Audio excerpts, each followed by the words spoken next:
wave, the new children, this is one thing that the people have to understand. These are kids who are different than the ones that have come before. They're coming in with a tremendous amount of knowledge, and they learn things extremely fast. This is why the teachers are going to have to learn to understand this. I've spoken at conferences about educating the educators because they don't understand these new children. See, the reason they get bored so quickly is because they already know this information and they learn extremely fast. The kids have told me the teacher will ask them for an answer to a question, especially math or something. They give them the answer. The teacher says, well, how did you find that answer? And they said, I know it. And that's not good enough. The teacher wants them to go step by step. They have this remarkable ability. And then they said that the kids say the teacher goes over and over and over something. He said, I got it the first time. So this is why they become bored and disruptive. And they should never, never be put on drugs because this is hampering their abilities. Ritalin is very bad for them. So they gave me solutions that I've been trying to give to the teachers. You recognize these kind of children, they're not being disruptive because they're bad. They're being disruptive because they're bored. So I said if you could single them out and give them a project just for themselves, something to focus on, something to do. They said even if you give them something to tear apart and put back together again, you're channeling their energy in a creative way, and you won't have as much trouble with them. And I think those are very good ideas, and I've been trying to share this with teachers and parents everywhere. You've got to understand this is a new breed of kids. As difficult as it is to comprehend, it does make sense that these people, you call them the volunteers, would be going through all these various stages over the past 40 or 50, 60 years. Yeah.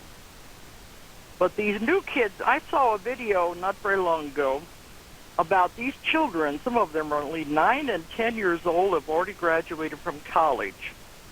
And some of them are already forming their own corporations. And it's amazing that the corporations they're forming and the organizations they're putting together are dealing with helping the children of the world. Can you see what's happening here? Yeah. There's a pattern, isn't there? There's a pattern, definitely. The older ones are the ones that had the most trouble, but the newer ones are coming in with everything in place. If we don't disrupt it and harm it, that's the problem. Is there going to be a fourth wave? No, because something else is going to happen. I was thinking we should get into that before we go into further. I don't know if you've heard people talk about the new Earth. Explain that. Okay.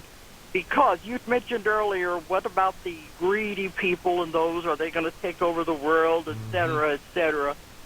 If that's the world you want to live in, all right. But what is going to happen, we have already begun to do this. We are shifting into a new Earth. This began about 2003, and we're in the middle of it right now. And the vibrations and the frequencies of the entire planet are going to push it into a different dimension. First time it's ever happened in the history of the universes.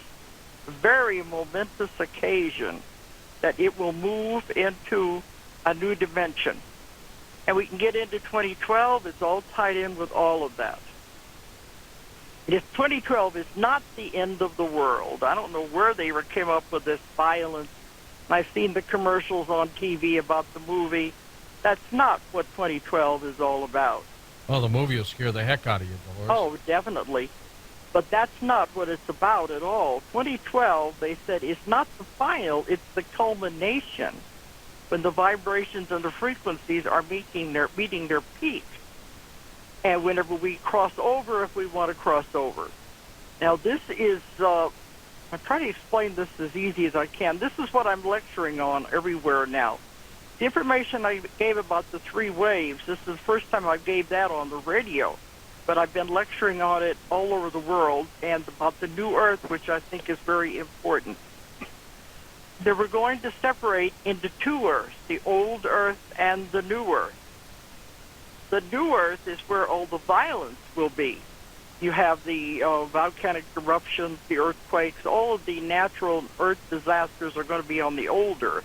The wars, all of that will be left with that. The negativity, as you said, the greed, the power hungry.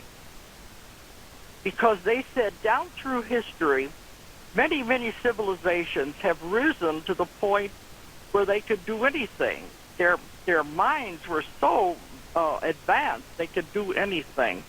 Then man would come to the point that he would have greed come in and power, and the civilization would end up being destroyed. Atlantis was one example. It's the one that's the most popular. But there were also many before that were also reached the peak and was destroyed, because they said once you start going against the laws of nature, we can't have that. And that's when the civilization would have to be destroyed. But the problem is, every time one is destroyed, then they said you have to start all over again. There would be survivors left each time to start the whole world again, but it would take so much time to generate a whole new civilization and get it to the peak. They want us to advance. They want us to get to where eventually we will be with them in what they call the Federation, because they want us because of our curiosity and our creativity. But as long as we have the violence, it can't be allowed. We destroy everything we touch.